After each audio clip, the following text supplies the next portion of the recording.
Para tapusin na po yung kasinungalingan sa maleta, meron po tayong dalang maleta ngayong araw po na ito.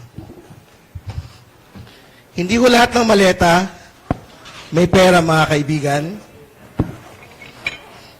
Yung iba po, may mangga at peluka.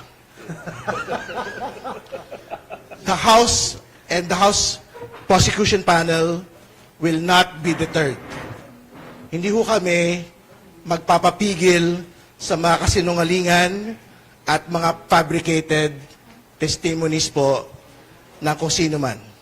Tuloy po ang impeachment trial, ilalatag po ng Kamara, ilalatag po ng House Prosecution Panel, yung pong lahat ng mga ebidensya laban kay Vice President Sara Duterte, yung AMLAC reports, yung pong NBI reports, yung pong video documentation ng pagbabanta laban sa Pangulo.